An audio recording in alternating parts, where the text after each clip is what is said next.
This is Bonjour Chai, the Kiss and Tell edition. I'm Avi Feingold, and I'm here with Phoebe Maltzbovy. We are your Frozen Chosen. On today's show, we talk to Dr. Sarah Glass about her new memoir, Kissing Girls on Shabbat. We also get into hot males as rodents. Is that a thing? Having lots of babies. Is that a thing?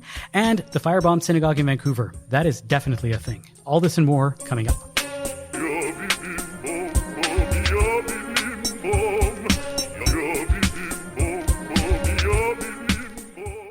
Phoebe, how's it going? All right. How are you, Avi? Doing all right. We have a lot to talk about today. There's so many topics. Let's start with our big interview. You wrote this column about this book, Kissing Girls on Shabbat, which prompted me to read the book and then invite the author on. Yeah, so I reviewed the book, Kissing Girls on Shabbat, by Dr. Sarah Glass, who's a therapist as well as an ex-Hasidic lesbian, as opposed to a Hasidic ex-lesbian, different thing, about basically her life going first from an especially strict version of Hasidic Judaism is what she was brought up in New York. She also spent some time in Toronto. That comes up in the book.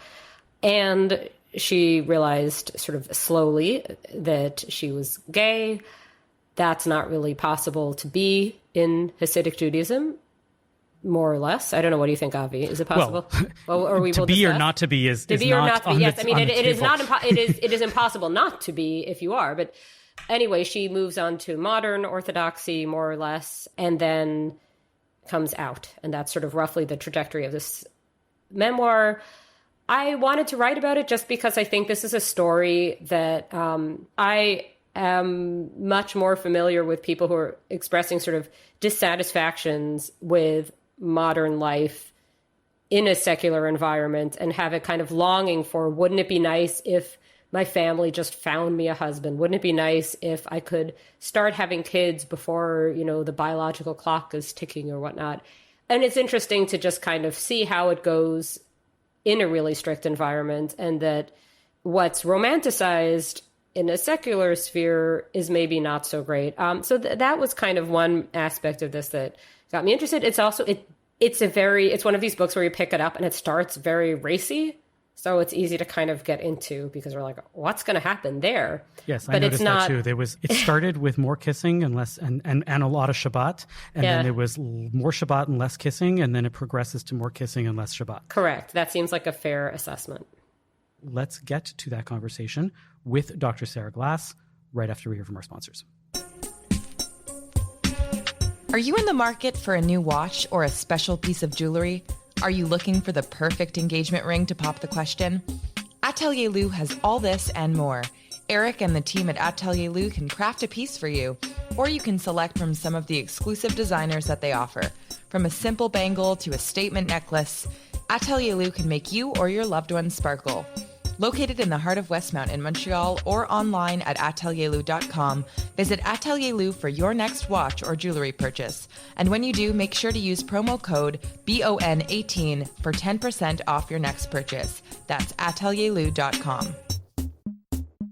Joining us is author and psychotherapist, Dr. Sarah Glass. Dr. Sarah Glass is the author of Kissing Girls on Shabbat.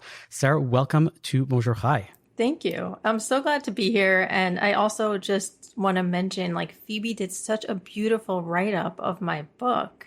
Well, thank you. Right. It was one of my favorite pieces. I felt like you really got the core of it. And so I'm so excited to be in this conversation with the two of you. I appreciate it. These are worlds I know nothing about, all of them, but I enjoyed reading your book a lot. And what I wanted to ask you first is just what prompted you to write this memoir? When I came out of the closet in 2017, I started edging my way slowly out of the closet. I was 32 years old. I'd lived as a Hasidic and then Orthodox Jew for my entire life. I knew how hard it was for me to fight for my freedom to be myself as a queer individual.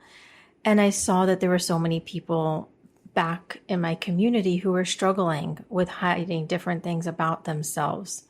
And I felt like I had an obligation to do something, to be a change agent of some sort. Mm-hmm. So would you say it was more kind of an activist motivation than like a literary motivation? It wasn't that you felt like you had like a story in you, or was it both? I think the primary motivation was to learn the craft of writing so that I could be a change agent and so that I could help people. Although I do love writing, so that was lucky. So I wanted to pick up on what you said about being 32, because I sort of was trying to figure out in the book how old you were when you realized you were gay. Like, was it at 32? Was it younger? Because at first I thought you kind of already knew, but then you said, and that I was 32 and I just learned. I was like... I know. I think a lot of people reading the book were like, well, maybe the fact that you were always in love with a girl should have been a clue. Don't you think, Sarah? I'm like, yeah, that's a very good point. I'll take that feedback. Also, I'm a psychotherapist, so I know the power of denial. Our brains literally have the capacity to block out the things that we're not safe or ready to see. And so even though I fell in love with the first girl I loved at 15, and then was in a relationship with another one at 19, and then continued to fight thoughts and feelings about women throughout my entire adult life, in my part of my brain really thought that was just a test for me to overcome and that it wasn't valid. And part of that was because of the upbringing that I had. So on that note, I was just thinking, so in the secular world, and also even in less strict religious environments, young people do have premarital physical contact, even if it isn't always intercourse, right? So, making out, whatever. So I was wondering whether the strict gender segregation of the ultra-Orthodox world, and I'm thinking specifically of things like Shomer Negia, or not being allowed to touch somebody of the opposite sex, did that make it more difficult for you to realize that you were gay? That's such a good point. I always thought of it sort of as a relief because I was more attracted to girls. I was like, this is great. I don't have to go to camp with boys. And no offense, men are amazing human beings. I just don't, many men. For me, though, I was like, I don't have any desire to go swimming with boys or have sleepovers with boys. So this is great. And I think you raise a really interesting point. Had I had a comparison, had I been able to spend time with boys in the intimate, close, physical manner that I spend time with girls, I may have realized sooner. Your book comes as the latest in a long line of memoirs of not just ex-Hasidim, or ex-Haredi individuals, but ex-Christians, ex-Muslims. So much of the content of these memoirs often really revolves around trauma. And I wonder if there's this tendency to think that, well, if there wasn't any trauma, you wouldn't be, X anything anymore. And I'll give you an example. I was talking to Shalom Auslander. He's been on the show in the past, but I remember hearing him at an author talk, and this clearly Haredi woman, she gets up with her sheitel and she's like, asks him how much of what you experienced really led to the fact that you're now like ex-Haredi or ex-Yeshivish or whatever you want to call it. And he's like, sure, I'll give you 100% that as long as you're willing to give me that the only reason why you're still religious is because you had wonderful experiences around the Shabbos table, right? And he's tying this like trauma. He's saying, if you're going to blame it on the trauma, I'm going to blame the only reason why you're staying on the fact that you have good experiences. And there are people that have good experiences and leave also. And I think those voices are sometimes lost in this notion, and the Haredi world assumes that the only reason why people leave is because they have trauma, and that's not always true. Okay, first of all, love Shalom Auslander, The Foreskin's Lament, hilarious, great, brilliant book. Second of all, because I am a trauma therapist, I just want to widen our scope of the definition of the word trauma as we're having this conversation. Many people who are new to trauma education think like trauma is a diagnosis, like PTSD, it's medicalized and it can be fixed and treated. And if we treat the PTSD, that person will no longer have symptoms, and then some of their decisions and thoughts might change. My definition of trauma is a little bit more expansive because it is what I work with. And so as a trauma therapist, I use Peter Levine's definition most, which is like any moment where you feel scared and stuck at the same time can cause your system to freeze. And those micro freezes stay within us. And so I think everything that we are is influenced by trauma in such important ways. For children who grow up in environments where there's not enough diversity and where they feel that any part of themselves wouldn't be welcome, that could be traumatic. That could cause them to deny part of who they are. Do you think if it were not for your sexual orientation, you would have stayed in the Hasidic community? I think it was a really strong motivating factor for me to leave. When I thought about the God that I was being shown, I just didn't believe that that could be who God was. I didn't believe there could be a God that would want me to deny my own body in the way that I was in order to survive in that community. I just didn't believe there was a God who wanted me to experience that sort of sexual assault on a regular basis. It just didn't make sense to me. And so it did cause me to question the whole way in which God was being constructed for me. Mm-hmm. I mean, this was just something that I kept thinking about myself reading your book, because I am straight, but I was thinking, but I'm not attracted to most men, like Yeah. some, the vast majority, no. And I'm trying to imagine, like, if there was like that man on the bus, Phoebe, you got to be with him, would I have had to say, like, Yeah, I did ask myself so many of these questions as I was trying to leave because I really wanted to not be gay. Like, it was really inconvenient for me to be gay. It created threats for my children. It created threats for my safety. When I lived in the community, I lived in a beautiful home. Like, I was in the 5 towns. We had a pool. We were across the street from the golf course. I had designer clothing. My children had every kind of lesson they wanted. I was able to afford vacations for them. And so leaving created a big shift in our lifestyle. And I really, really didn't want to be gay. And I questioned myself for so many years. And then eventually I got to the point where I was like, is this from trauma? Is it from something that could be fixed? I don't know, but I'm so tired of freaking fighting. Mm-hmm. So can we talk a little bit about your first marriage? It seems like what you describe is a mix of things that were sexual orientation related, incompatibilities that were just never going to be otherwise. And specifically, though, the part that as a mother perhaps struck me the most is this issue with and I want to ask Avi about this as well. Are there cases where a rabbi needs to approve labor meds, like Pitocin? I'm not Hasidic. I'm what people might call Orthodox. I don't like to put labels on myself. I follow halacha, but I also more expansive about how I approach what halacha means. I'm not going to tell somebody not to do something if I think that it's, not allowed, but I'm also going to make people take responsibility for their own choices. And if somebody calls me and says, should my wife have Pitocin right now? She's in labor. I would say, go back to your wife. She's in labor. Don't ask me these questions. Yeah, that's exactly right.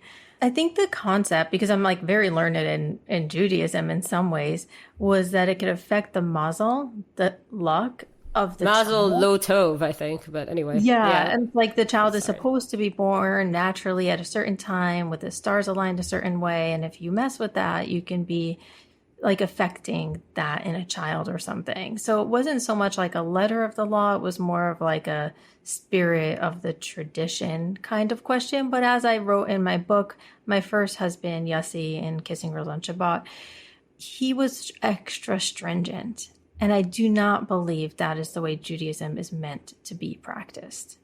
You also talked in the book about the love that you had for your second husband.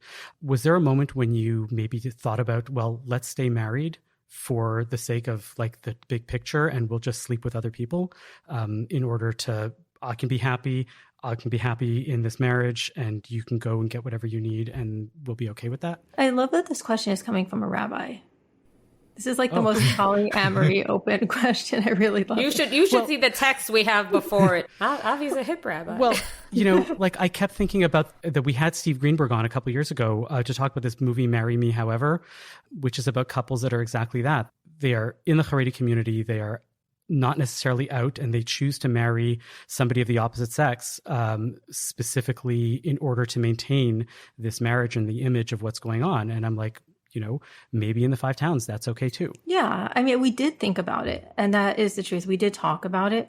And at first, my second husband, Eli, he had said, if you want to sleep with women, that's totally fine. I support you. I love you. I want you to have what you want. And then he realized that I could fall in love with a woman. And that was different for him. When he thought that it could just be sex, he was like, that could be great. But he watched me continue to fall for women and try to hide it unsuccessfully. I wasn't sleeping with them, but I would just become enamored with women and inspired by them, and I would want to learn more. And it hit him at some point that, oh, like that could be a threat to the love that we shared. And so that felt a lot less comfortable for him. And that's why we didn't go down that route. What do you think the prescription, and I guess it's very different whether you're living in Lakewood in a really Haredi ultra community or in the Five Towns, wherever you are in the world, but what do you think the prescription could or should be for the Orthodox community? There are people that are going to be okay being out and say, I'm going to be out in the Five Towns. There are people that don't want that. And do you think that it's okay to place religion above one's sexuality? And is there some other message that you think is more important to the Haredi community to know about?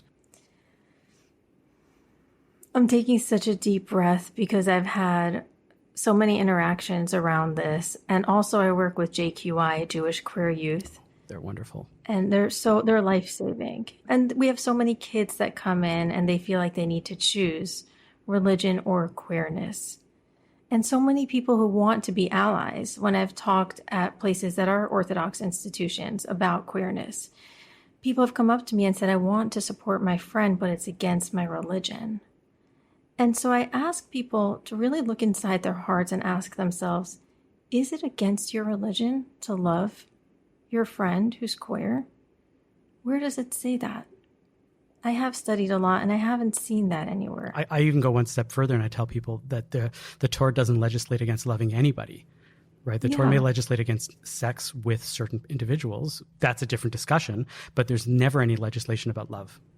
Right. Against having someone come to your Shabbos table, having someone be in your shul, going to a same-sex wedding. The other thing that happens is people use that one line in the Torah that says a man should not lie with another man as he would with a woman, as something that they use as an umbrella term, as a prohibition against all forms of queerness, which includes lesbians, people who are bisexual, transgender, questioning, asexual.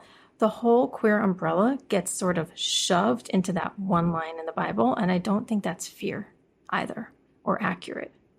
And it's because people are lacking information and they are not trying to understand what all these identities are. I also think it's interesting what you say. I mean, because Avi, you're asking about like sexuality, but from what Sarah's saying, this is about more than sexuality. It is about who you love. And it's not just about like having urges that could be kind of met on the side. It's just your whole life, like who, Yeah. Because I think there is a place for, some people do I believe that some people put their own understandings of religion above whatever desires, like Catholic priests, presumably. Although then you could also look at that and say, how well does that work out for Catholic priests? Absolutely. And then you get a mixed bag on that front. But I also wanted to just talk to you a little bit about what I see in the secular world is a lot of this kind of longing for something more trad, right? I don't know if are you aware of like trad influencers? Do you know what I'm talking about? Oh, the ones that like trad wives and things like this. I'm a woman, so I cook. Things like something this. Like okay. we've had a podcast about this as well, but like because they're sometimes Jewish, generally they're Christian. But basically, there does seem to be in the secular world a lot of this kind of longing for, a time when women would have babies at an age where it's easier to get pregnant than it is at whatever 40 or something. A longing for something, an alternative to like meeting people on apps or whatever. And what I think is interesting is I think a lot of these dissatisfactions are rooted in something real, but also I just found your book interesting in it sort of showing, well, what would the alternative look like? What would it look like to go the trad way? What I want to be clear about, and also what I've been very clear about with my kids this whole time, is I'm not advocating a single way of living. I'm advocating for choice. Mm-hmm. Mm-hmm. But what does that mean? Sorry to interrupt, but just like, what does that mean as a practical thing? Like, this is what I was thinking. If an adult decides that they value being Hasidic more than they value being gay or openly gay, yeah, that's an adult's decision. People make all sorts of value decisions. But like, what would it mean on a practical level for a kid who realizes, and at 14, young or older, whatever, that they're gay? Like, what does it mean meaningfully? I guess this is going back to Avi's point of like, what could a different version of a very strict religion look like that says, okay, well, this is one way of life. But also there are other ways of life. And if this doesn't work for you when you're 18, you can go do something else. Like, I don't know. I'm having trouble picturing what it would look like. Yeah. I mean, I think it's really important for young kids who are terrified that they might be queer in the Orthodox community to know that their parents want them to stay alive more than they want them to be straight or cisgender. Just let's start basic.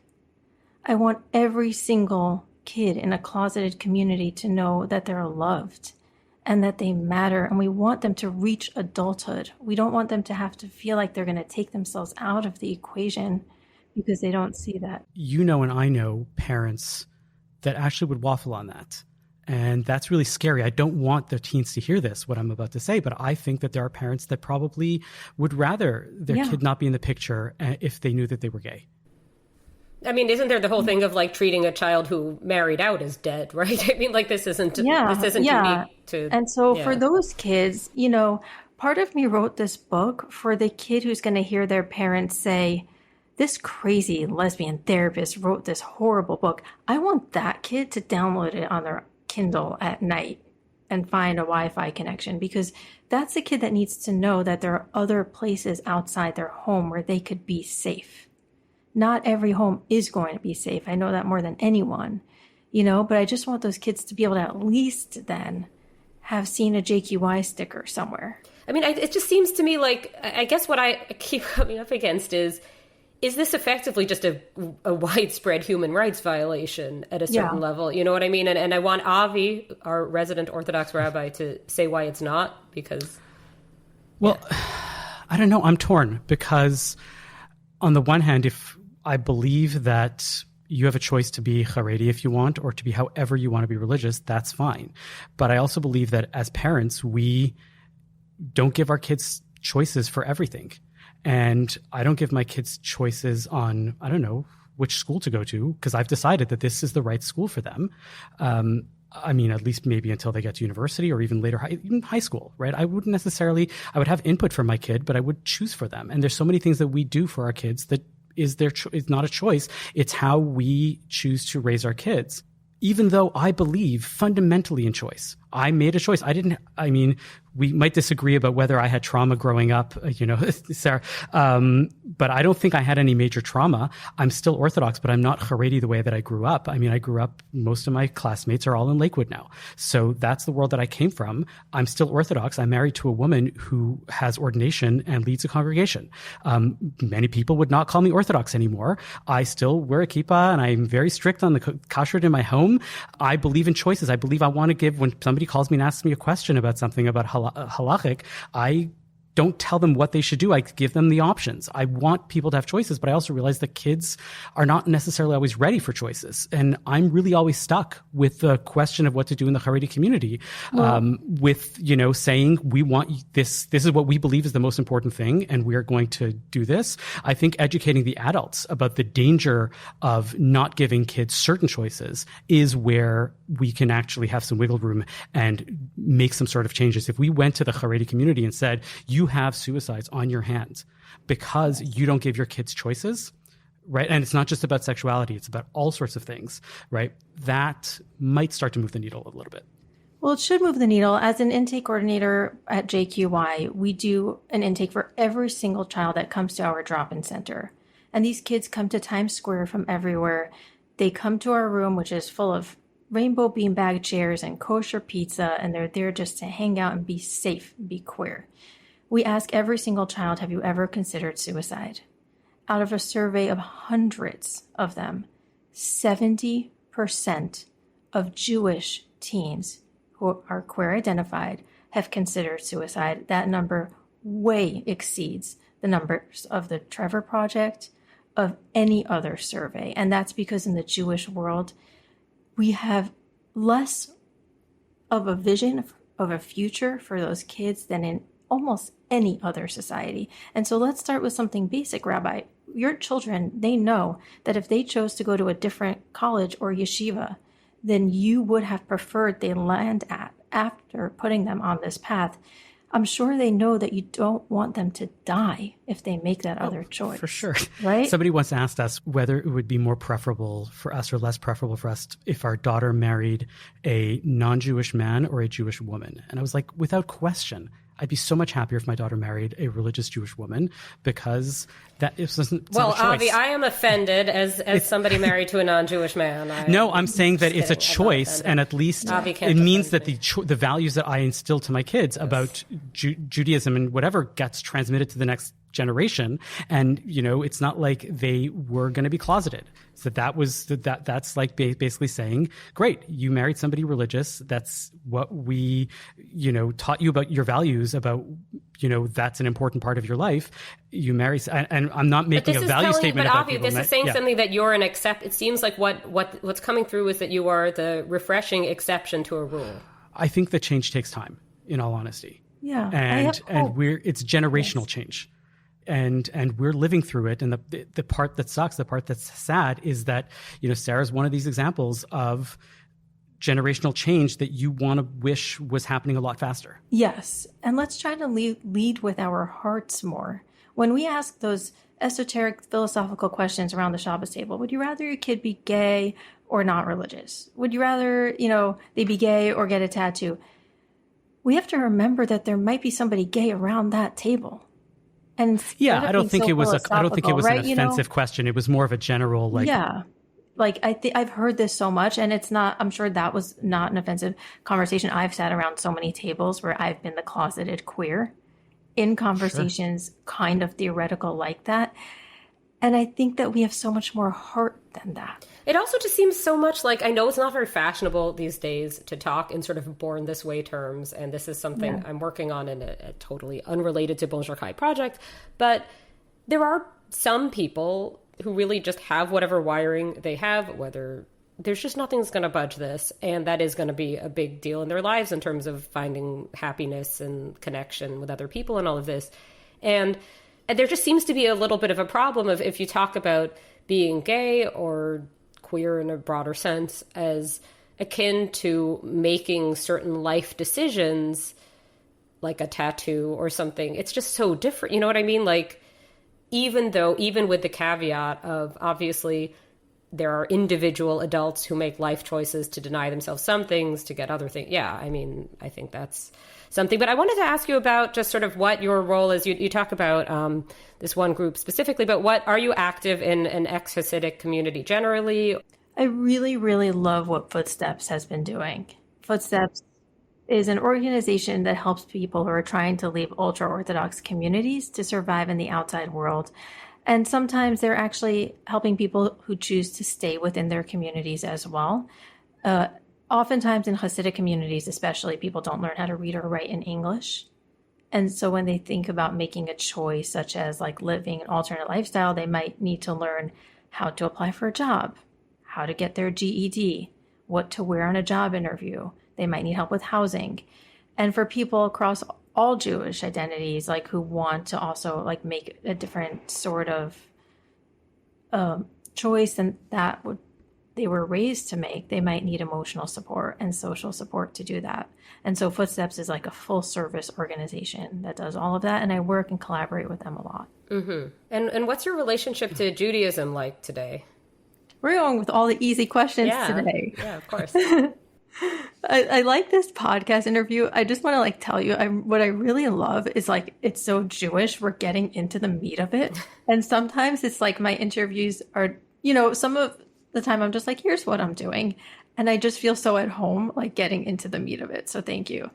And I love this co-host combination too. It's so interesting.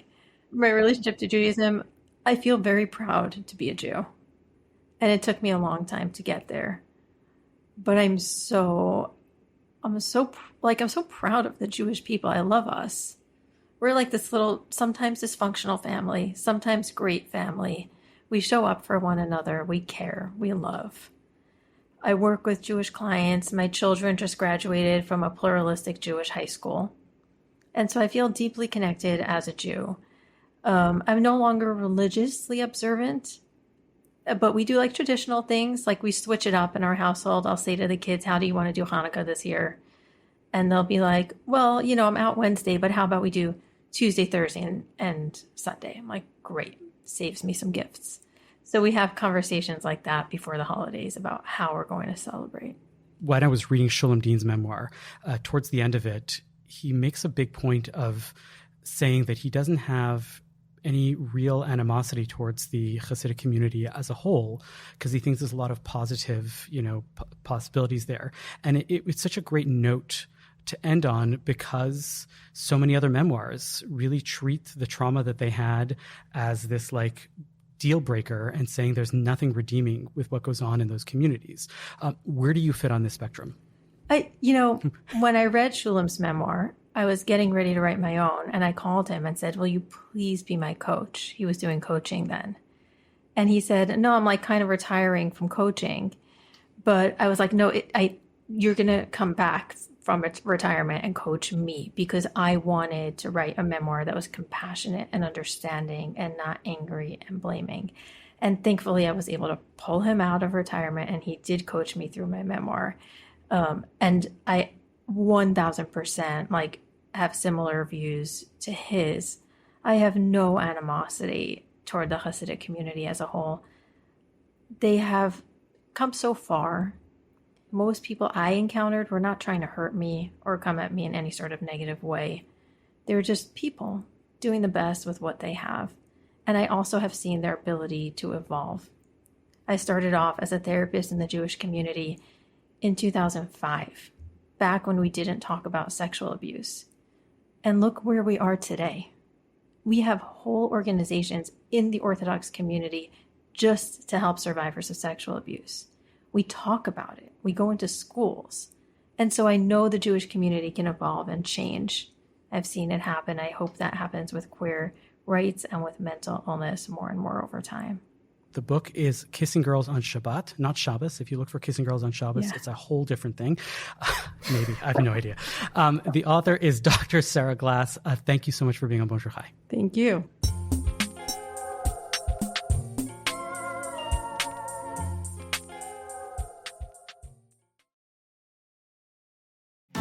I can't date women right now because I'm too busy calling myself a piece of shit. I had a dysfunctional Jewish mother and I had a dysfunctional Native mother. I had 25 full years of utter struggle and failure. I started to realize the absurdity of my inability to let go of this monster of guilt. Sounds like fun, doesn't it? Hi, I'm Ralph Benrig. I'm the host of Not That Kind of Rabbi, where we look at people's spiritual journeys and take a little time for their self-reflection, and maybe yours. You can get it all at thecjn.ca/NTKR or wherever you get your podcasts.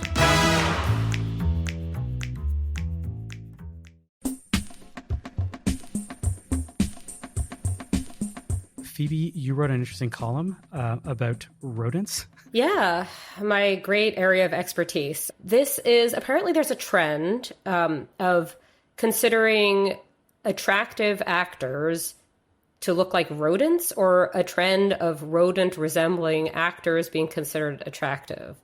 It's one of these things where every generation thinks it's discovered sex, and I guess every generation thinks it's discovered rodent-looking people. So I had always thought of rodent resemblance as kind of something used in a derogatory way about certain women, like a mousy-looking person is generally a woman. But this basically, so this was covered in the New York Times, it was covered, I think, in the New York Post, a bunch of different outlets were sort of trying to assess which actors are rodent-like, which aren't. In any case, it seems to be a description of kind of a hipster, like a pale man with dark hair, dark greasy hair, and kind of odd features, maybe? I think it's the pinched features. I think that's what I've been noticing. I've been reading too much about it, but that's the sense that I get, is that pinched features is now the essential feature for looking great and being rodent-like. Well, in any event, the Forward covered this and tried to do, as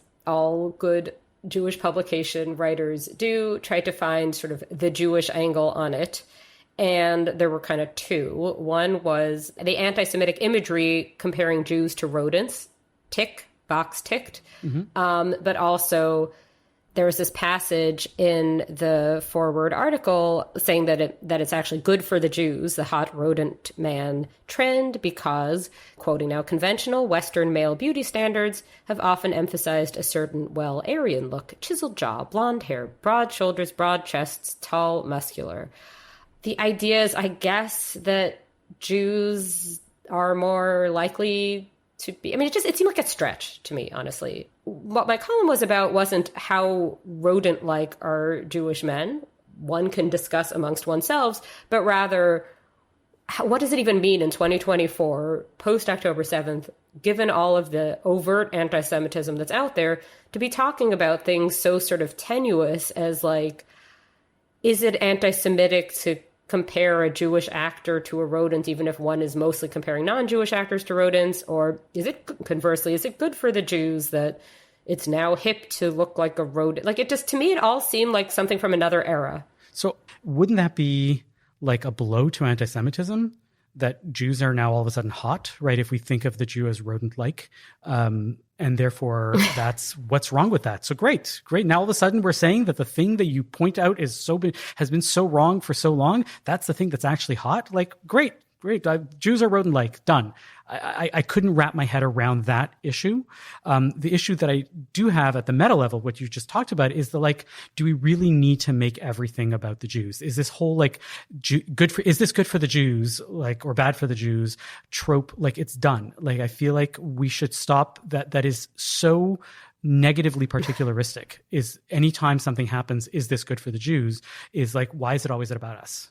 Well, I think it's that because Jewish publications need to run Jewish themed content. And my sense when I read something like this is, here's somebody who wanted to write about, I mean, I can't enter somebody else's head, but here's somebody who wanted to write about some trend, or whose assignment was to write a trend piece, but you need to give it a Jewish angle. And I have given so many things a Jewish angle. Now, I have a natural tendency to give things a Jewish angle, so I kind of get it on that level. But I think some of this is just it's a question of how the journalistic sausage gets made, more than that somebody necessarily has a heartfelt need to give a Jewish angle to whether a bunch of actors, most of whom are not Jewish, are somewhat rodent-like. A week ago, Bethany Mandel, who is she's not no stranger. We've spoken about her in the past as well. She is one of the whistleblowers on the Barry Freundel incident that happened many years ago in Georgetown in Washington, D.C., where she was one of the whistleblowers on this rabbi who had placed cameras in the mikveh, in the ritual bath, to spy on women. And she was one of the faces of this campaign against him that put him in jail, rightfully so. But anyways, she's been around. She's a cultural commentator of sorts. She's conservative. And she wrote this piece about having babies, and how, what was the title of it, was How Babies Are Made, a tablet exclusive report, in which she tells people who may not have otherwise ever known that you should have babies as much and as soon as possible, because when you have a baby, you're always going to want more. And when you have a baby and you're 32, you realize you don't have much time to have more babies. And so they teach you how to do abstinence, and they teach you how to use, protection, but they don't teach you about the fact that your eggs shrivel up and you're going to become an old hag by the age of 32. And so have babies at the age of 22, and many of them.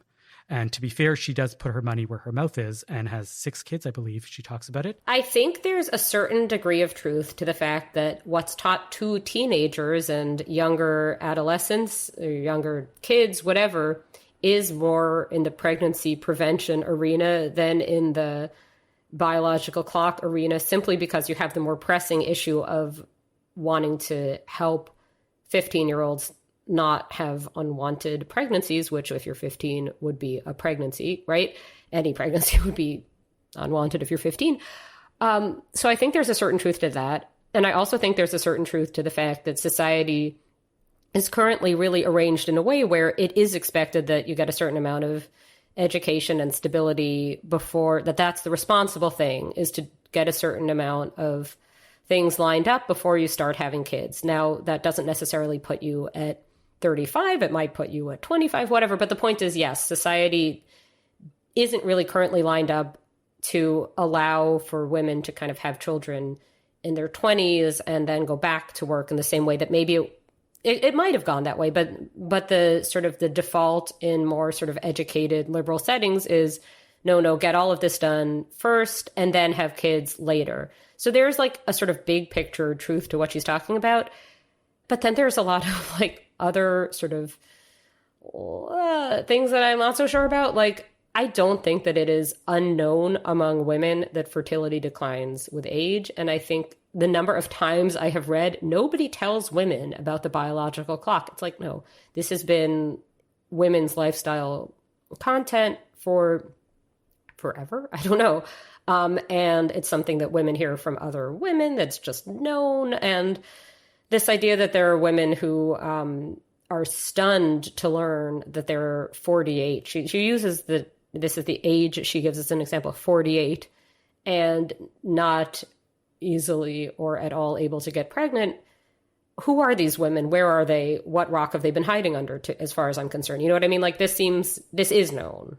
You know what I mean? Yeah. So I think there is like a partial truth to this, but it's one of these things where the truth is less flashy than the sort of there's no like hot take for the truth. It's just, yeah. So the truth, by the way, and I found a study from the National Bureau of Economic Research had a working paper that just came out that actually answers with data these questions, which I found fascinating. The title of the study is called Fertility Beliefs and Outcomes, the Role of Relationship Status and Attractiveness. So they studied this across two different axes, I guess. And this is fascinating that individuals who are unmarried and not in relationships at age 24 are extremely optimistic about the probability of having children, while married individuals have very accurate beliefs. And then when you get to attractiveness, there's novel attractiveness, which I'm not sure what that means. Maybe it's rat-like or not.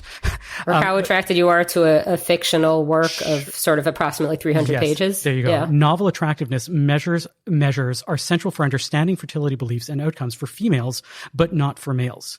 So marriage is a mechanism that is relevant for understanding differences in beliefs, outcomes, and misperceptions across relationships and attractiveness groups.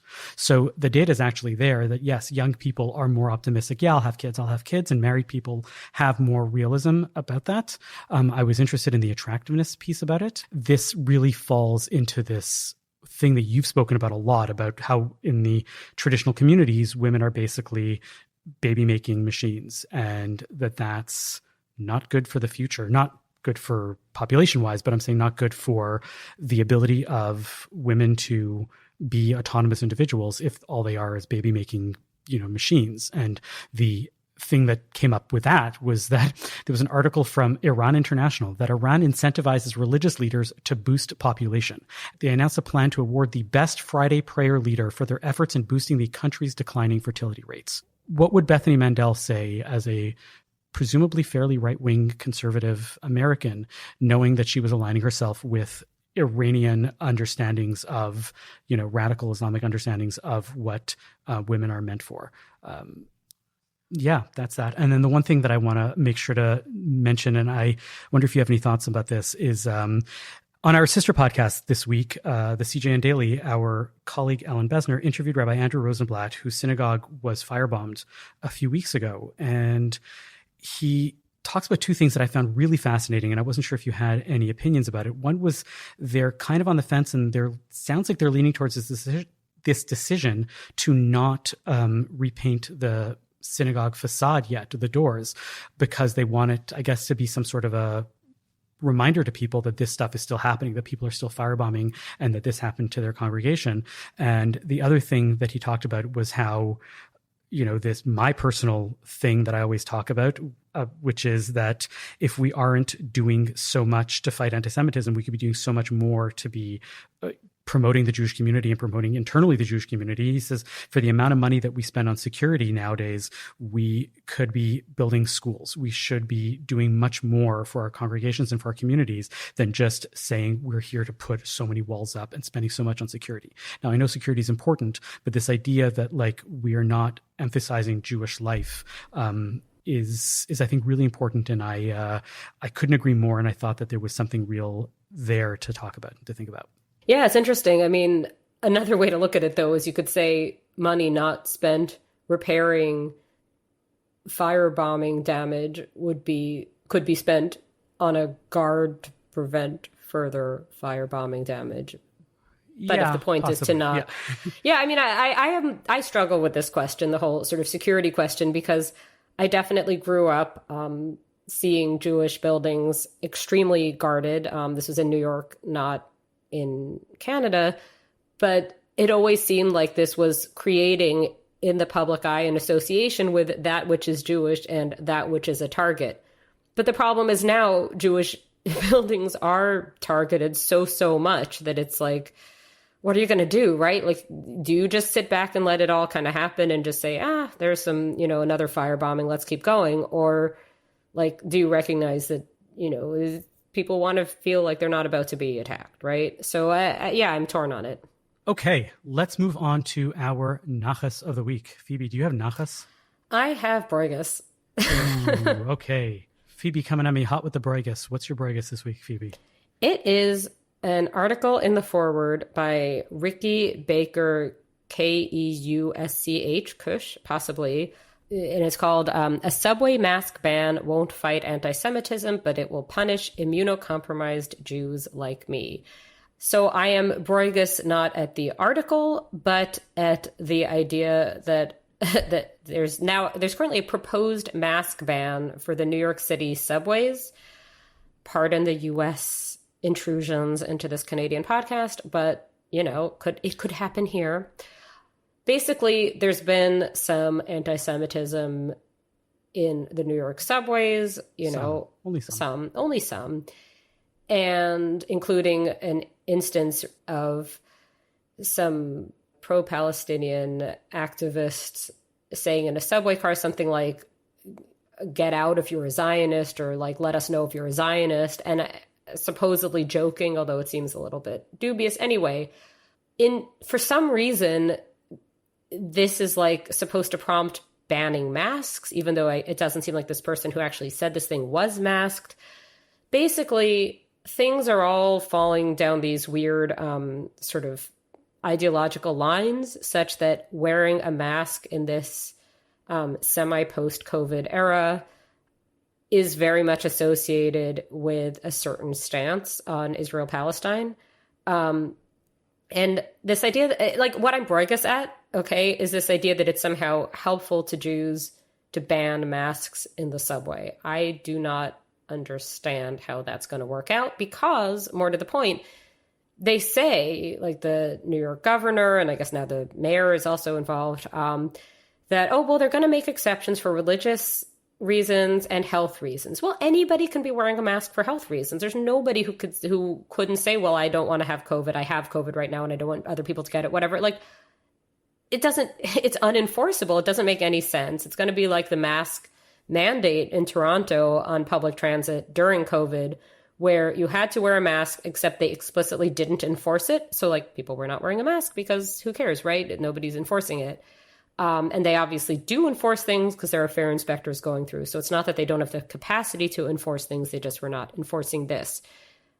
Long-winded, I'm sorry. But my Bruegges, but sometimes the best Brueggeses are long-winded. And the point is just that people should, like, you don't want it to be, like, the point that was so good, I thought, in this article was just, like, you don't want it to be that Jews are associated with banning masks on public transit, as apparently has already happened. And now you get anti-Semites saying the Zionists want masks banned on public transit in New York. And it's like, I don't know, like, was I surveyed as the Zionist about this? Like, no, this seems ridiculous. Anyway, so I am saying... a singular Zionist entity, but... I am saying that while I personally have not worn a mask on transit in ages, I do not think they should be banned. I think that's nuts. So that's that. So what have you got, Avi? I've decided spontaneously to bring on my daughter for my nachas this week, because it was directly related to her. This is Kineret. Kineret, say hi to everybody. Hi. Hi. Kineret, what happened this past Sunday night? The 77th Annual Tony Awards were this past Sunday night. Why do you think there was my nachas this week is about the 77th Annual Tony Awards? Shayna Taub. Who is Shayna Taub? She's the writer, and she plays the main character in the musical Suffs. She wrote the book and the music, and she's Jewish. And what did she do? She won 2 Tonys. That's the first thing. She won for Best Book and Best Score for Sufs. And in her second acceptance speech, she quoted Pirkei Avot and said that it was the epigraph on her script. And so she said that it was Lo alecha hamlacha ligmor. So you are not obligated to complete the work, but neither are you free to abandon it. And oh yeah, she also said, this is a hard year in our country, and I just hope that we can remember that when we organize and we come together and we are capable of making real change and progress for this country, for equality and justice. And so I hope we can all do that together. Yeah, that's my Nachas of the week, when Pirkei Avot shows up nice. on national TV. Ethics and of what the is Fathers. Pirkei Avot for those of us who don't know what you're talking about? Pirkei Avot is the Ethics of the Fathers. It's a tractate of the Mishnah, which has many maxims and wonderful proverbs about various things. Well, very lovely. A little extra special. Before we close out, I do have a podcast recommendation. Montreal's Jewish Public Library presents Recollections, a new limited series podcast. Join hosts Ellen Belshaw and Ezel Carter as they explore the leftist politics brought ashore by early Jewish immigrants to Canada and the ripples that can still be felt today. Listen at jplcurates.org, listen at jpl-curates.org, or wherever you get your podcasts. Thank you for listening to Bonjour Chai for the week ending June 22nd, Shabbat Parashat Behalotcha. The show is produced by Michael Freeman and edited by Zach Kaufman. The executive producer for CJN Podcast is Michael Freeman. Our music is by So-Called. We are a project of the Jewish Living Lab and are distributed by the CJN Podcast Network. You can listen to all our past episodes on our page at thecjn.ca/bonjour, and you can subscribe to the podcast and automatically receive all episodes on Apple, Spotify, or wherever you get your podcasts. We would love it if you told a friend about Bonjour Chai. It's one of the best ways we get new listeners. As always, you can email us with comments at bonjour@thecjn.ca.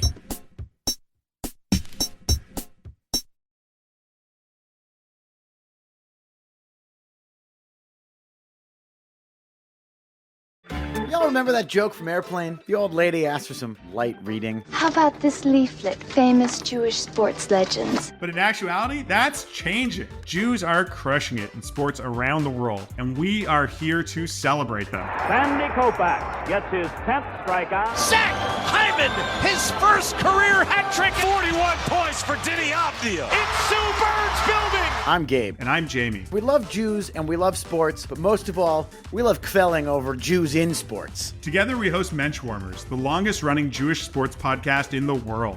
Listen and subscribe at thecjn.ca and wherever you find your podcasts.